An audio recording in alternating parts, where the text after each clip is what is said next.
Olá, galera do sexto ano, nós estamos aqui hoje para gravar a nossa terceira aula, tá? Nessa aula nós vamos falar sobre dois pontos, tá? O primeiro é as propriedades nas operações de subtração com números naturais e o segundo que é operações inversas, adição e subtração, tá bom?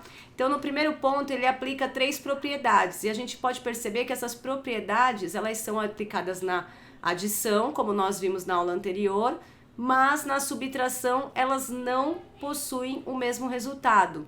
Então, como ela não segue a regra, ela não pode ser considerada uma propriedade aplicada na subtração. E ele dá aqui os exemplos e mostrando por que ela não é aplicada. Então, é importante que vocês leiam aí o texto para poder saber direitinho todas as informações. Eu vou dar aqui uma prévia, mas o mais importante é que vocês façam a leitura, tá bom? Então, ele fala da propriedade comutativa, que é quando você inverte, né, o número, né? Por exemplo, o primeiro, o que era somado primeiro, que era a primeira parcela, passa a ser a segunda e vice-versa. Então, na propriedade de subtração, a propriedade comutativa, ela não se encaixa, porque se você inverte o número, né, quem está acompanhando aí com o livro pode ver, o resultado, ele não vai corresponder a um número natural, vai dar aí um número negativo e não vai ter o mesmo resultado. Se não tem o mesmo resultado, isso significa que a propriedade não se aplica na subtração. Na associação também, que está na página 44, dá uma olhadinha aí no livro, vai acompanhando junto comigo, hein? Tô com o livro aqui, ó, só ir acompanhando. Ele fala também na página 44 sobre a propriedade associativa, e ele dá aí um exemplo, né? Ele associa aí valores diferentes, né? E não dá o mesmo resultado. Então, também, se não dá o mesmo resultado, não é aplicada a propriedade associativa nesse caso. E por fim, ele fala da propriedade do elemento neutro. Eu costumo dizer que esta propriedade ela tá um pouco cai um pouco lá, né? Por quê? Porque a gente pode considerar que o elemento neutro ele vai dar o mesmo valor se o elemento neutro estiver nos subtraindo, né? Que seria a parcela de baixo, né? A nomenclatura do segundo número na subtração, o número que está sendo subtraído, a quantidade que está sendo subtraída. Então, quando você aplica ali o zero, ele realmente dá o valor que você aplicou. No caso aqui, ele dá o exemplo, né? 35 menos 0 é igual ao próprio 35.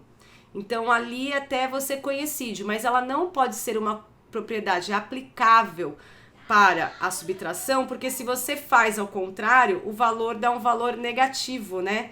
Então, ela não é uma propriedade que satisfaz os dois casos, tanto para o subtraindo como para o minuendo. Então, também não é aplicável, né? Apesar da gente falar que o elemento neutro, quando você diminui alguma coisa, tira zero de alguma coisa, você tá tirando e tá dando o mesmo valor. Porém, só vale se você colocar no subtraindo. Então, não é aplicável por conta de não ser uma regra que seja aplicável nos dois casos, tá bom? Em relação agora às operações inversas, então a gente vai ver aí a operação inversa da adição e da subtração. É importante que vocês leiam isto aqui, porque depois ele dá algumas situações, problemas referente a isso, né? Então, a operação inversa, ela pode ter a seguinte definição. Ao observarmos a operação de adição, temos a ideia de juntar, acrescentar ou aumentar. Já a operação de subtração é contrária, porque nos dá o sentido de retirar, reduzir ou diminuir. Por isso falamos que essas operações são inversas. A gente viu isso também no quarto, quinto ano, quando a gente aprendia a questão das provas reais, né? Que era você fazia a operação inversa para descobrir se o valor estava certo, né? Então, isto é uma operação inversa. A prova real é uma operação inversa para você ter a prova de que realmente você fez aquela operação corretamente, tá bom? Então, é mais ou menos isso. Porém, aqui a gente vai ver isso aplicado em algumas situações, problemas, tá bom? Então, nós temos aí o exercício 15, que fala assim: um aluno pensou em um número, dele subtraiu 23, ao resultado somou 19 e obteve 107. Em que número ele pensou, né? Então, a gente já sabe que o resultado é 107. Então, o que eu posso fazer aí? Subtrair os 23 e somar os 19. O valor que sobrar, que der aí, é o nosso resultado. Então, eu tô fazendo a operação inversa porque eu já tenho o resultado, né? Eu já tenho aí o 107 como o resultado final. Porém, eu quero saber qual foi o número que ele pensou. Então, seria uma opção antes, né? Um número que foi pensado antes dele ter esse resultado final. Então, a gente tem que ver quais foram, os dois processos realizados aí para descobrir esse número, tá bom? Então, vai ter que subtrair um e somar o outro desse resultado que você já tem, tá bom? Molezinha, né? Exercício 16 fala assim: Carlos comprou um DVD e um cartucho para impressora, pagando R$ 198. O cartucho custou 56. Quanto ele pagou pelo DVD? Então é só fazer uma continha aí de subtração, né? No 17 fala assim: em 3 partidas de jogo de videogame, Guilherme fez 289 pontos. Na primeira partida, conseguiu 104 pontos e na segunda, 95. Quantos pontos ele conseguiu na terceira partida? Então, também uma continha, uma operação aí de subtração, né? Entre os valores que ele tem aí, tá bom?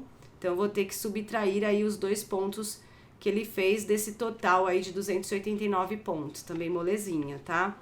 18. A Aline retirou da caderneta de poupança uma quantia de R$ 2.400 para comprar uma TV que custava R$ 2.249. No fim do mês, recebeu seu salário de R$ 2.156. Considerando que não houve outros gastos, qual quantia ela possui após receber o seu salário? Então, é o 18, né? Então, você vai ter que fazer aí o que tá pedindo para subtrair e o outro valor somando, né?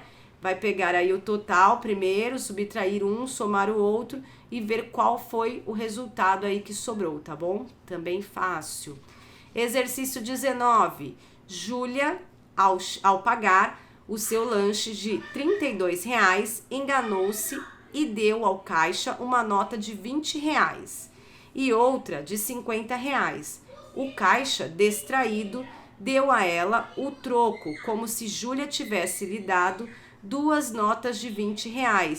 Qual foi o prejuízo de Júlia? Então, quanto que ela perdeu aí nesta conta, né? Neste erro que ela cometeu aí, nessa distração, tá? Então, o lanche custava 32 e ela deu 2 notas, né? Uma de 20 e uma de 50. Então, primeiro você vai ter que somar aí o total do valor o valor que ela deu, né? Tem que ver o total aí, somar tudo.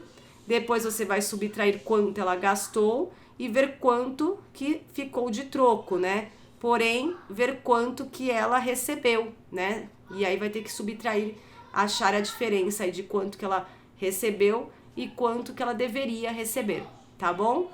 Molezinha, tá? Então façam esses exercícios aí essa semana. Não esqueçam da nossa live também, vou postar aí direitinho o link, então fiquem atentos, tá bom?